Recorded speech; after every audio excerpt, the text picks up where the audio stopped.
This video, I'm going to explain to you what is a virtual assistant, what type of tasks a virtual assistant can do, how much they cost, what are the best practices if you do decide to hire a virtual assistant, and just kind of give you a whole rundown of how it works. So that way, if you do decide to hire someone for your business, you know exactly how it works. Okay. Now, I've been hiring virtual assistants since 2019. First started doing it for my own business. And over a few years, I literally hired hundreds and had to fire hundreds over time, because I made a lot of mistakes. And then eventually we started helping other business owners hire virtual assistants as well. And so we've learned a lot over time. We made a lot of mistakes. We've interviewed tens of thousands of people. And so I can give you a pretty good understanding of what works and what doesn't work after doing all of that. Now, the first thing I want to do is kind of explain to you what is a virtual assistant. Technically, a virtual assistant is anyone that works for your business remotely. There are virtual assistants that actually live in the US, and then there are virtual assistants that are outside of the US. Now, when business owners think about virtual assistants, they're normally thinking about outside of the US, and typically they think about the Philippines, right? Which is, kind of like the most common place to hire virtual assistants from. And the Philippines is great, but there are also many other countries out there that you can hire virtual assistants from, such as Mexico, Colombia, Argentina, Brazil, South Africa. There are many, many, many different countries that have virtual assistants. And what's interesting is that every country or every region has its own strengths and weaknesses. And so whenever you're thinking about hiring a virtual assistant, you want to think, do I want to hire from the Philippines? Do I want to hire from Latin America? Do I want to hire from South Africa? Really just kind of depends on what skills you're looking for and what they're going to be doing. Now, typically when someone is hiring a virtual assistant, most of the time they're assigning them tasks such as admin, customer support, sales, executive assistance, graphic design, video editing, research, SEO, blogging, and other things like that. The truth is, as long as something can be done remotely without needing someone physically, you can outsource it to a virtual assistant. A lot of times people think of virtual assistants as low-level, type of cheap labor. But the truth is, just like if you're hiring a local employee, you can hire a virtual assistant that does low-level work or high-level work. So it just kind of depends on who you're hiring, what experience do they have, what skill set do they have. But most businesses, when they think of virtual assistants, that's the first thing they think about. But they're very, very, very talented virtual assistants that have decades of experience being admins at big companies, being salespeople at huge companies, having a lot of experience that they can bring to the table in your business as well. So just kind of keep that in mind. It's not all low-level type of work. Now, why would you hire a virtual assistant from a different country? So let's say you're hiring a salesperson or an admin or executive assistant.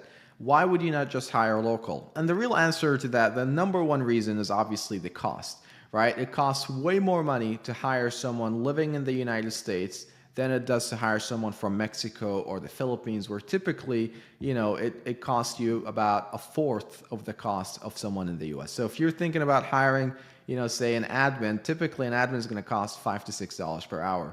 Salespeople, if you hire from South America, they're going to cost you about $6 to $8 per hour. And so it's way, way, way, way cheaper. And when I say $6 to $8 per hour, if you go on the higher end of that range, like say $8 per hour, you're getting top of the line, like someone that has many, many years of experience in B2C or B2B that can come in, hit the ground running and just do really, really well. So the quality of the people that you can get for the rates that you pay is just unmatched. There's no way you can get someone, nearly as good for anywhere close to what you would pay a virtual assistant. So that's the number one reason, obviously, is the cost is way lower. The second reason is, flexibility. A lot of times when you're hiring someone in the US, you have a bunch of different rules you have to follow and, paperwork and IRS laws you have to keep in mind. And a lot of times when you hire someone globally, it's a lot easier. There aren't as many restrictions. Now, every country has its own rules, which, you need to understand. But usually they're way more lenient than what you have to deal with here in the US. It's very strict out here. You've got a lot of different labor laws that you have to follow. And a lot of times people get in trouble because they just don't understand the different laws that they're dealing with locally. But when you go outside of the US, you have way less things to worry about. Now, the third reason, which in my opinion is one of the most important, is that you get a much wider pool of talent. So typically when you're looking to hire someone in the US, you post a job ad and the number of applicants that you get is just not that high, right? We have a big labor shortage. Most roles, you're just not going to get a lot of different applicants. And the reason behind that is because there are a lot of jobs open and very few applicants available to fill those jobs. Now, when you go outside the US, it actually completely flips over. Every time we post a job, we literally get thousands of applicants looking to get that job. And so the problem then becomes is filtering through all of these applicants to find the ones that are the highest quality. So you get way more applicants for every job, and so it gives you a lot more flexibility on who you choose, because then you've got a lot more choices and you can keep filtering it down until you get the best of the best of the best. And so that's kind of what I like personally, is that the talent pool is much bigger. Now let's say you want to fill a role. Let's say you want to hire an admin. Let's say you want to hire a salesperson or a customer support person or whatever. How do you do that? How do you go out and hire someone to fill those roles? There are really two major ways of doing it. Number one is, some people go on websites like Fiverr or Upwork and they post ads there, and they hire there directly. There are pros and cons to it. The benefit of that is it's a cheap way of doing it, right? You can do it very quickly. You can post a job ad, get applicants, filter through them yourself, interview, right, and then hire. The downside of it is that a lot of these people are constantly looking at other jobs, right? Because it's kind of more gig oriented. So a lot of the applicants there are constantly looking for the next higher paying gig. So it's typically good for short-term jobs, like if you're just needing someone for a week, 2 weeks, 3 weeks, whatever, or like project-based. But if you're looking to hire someone long-term, the best choice, in my opinion, is to go through an agency, someone that will basically filter out all the candidates, get you the best of the best people, put them in front of you based on the role you're hiring for. So all you have to do then is to just interview the ones that they've already filtered and choose who you think is going to be the best fit for you. And so that's kind of what we do at Remote Leverage. You come to us, you tell us, look, I want to fill this role. This is my hourly rate budget. These are my requirements. We go out, we advertise your job to different countries, get the applicants, interview them on your behalf, vet them out, run background checks, and then we take the ones that we like and we put them in front of you to interview. So then all you have to do is just choose the one that you like best.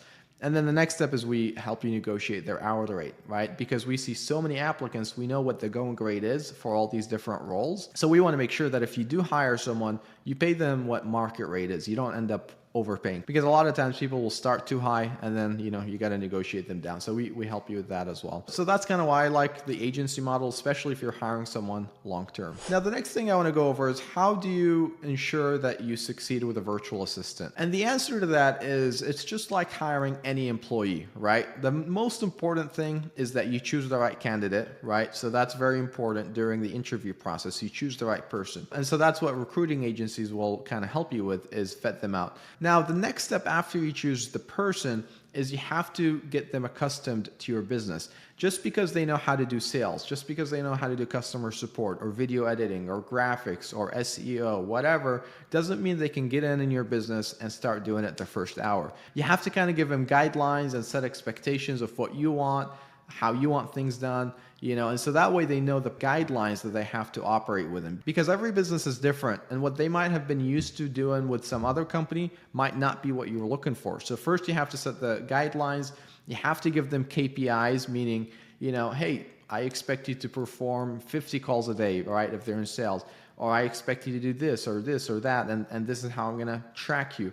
And so very important that you set the right expectations. And then the other thing I would say is just treat them like you would treat any other employee locally.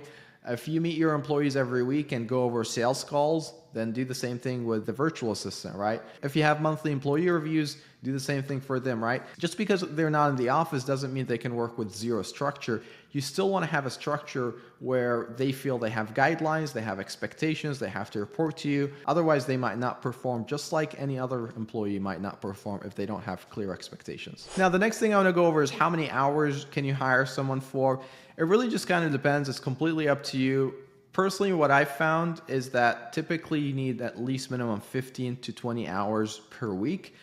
Because most people are looking for a part-time job or a full-time job.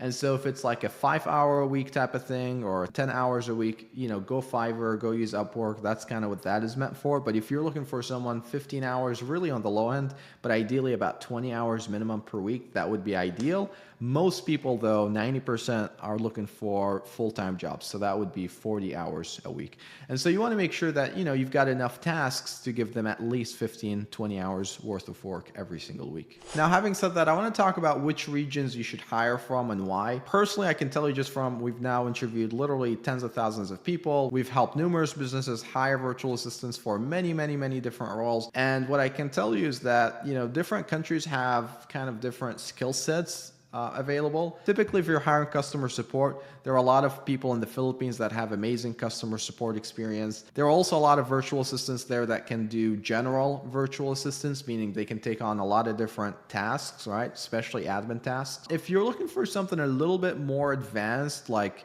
an executive assistant or a high-level admin or, really, really good salespeople, then you want to switch your focus to Latin America. Latin Americans have a lot of amazing salespeople that have, many, many years of experience working with U.S. companies. There are a lot of expats that also live in Mexico. So meaning they used to live in the U.S., but then they migrated out and now they live in Mexico. So you can hire those for usually, like I said, $6 to $8 per hour. You can also get customer support people from there, but that's not as common out there as it is in the Philippines. Which region you go with really just kind of depends on your budget. If you have a $5 to $6 per hour budget, go Philippines. If you want to hire someone between $6 to $8 per hour, or maybe even higher, definitely look at talent from Latin America because you're going to typically get people that have more experience. Now, having said that, if you're thinking about hiring a virtual assistant, you don't know where to start, you want to talk to someone, go over your requirements, go over what you're looking for, and have us potentially help you with this whole thing, you can book a free consultation with us. Tell us what you're looking for. If we can help you, we'll let you know.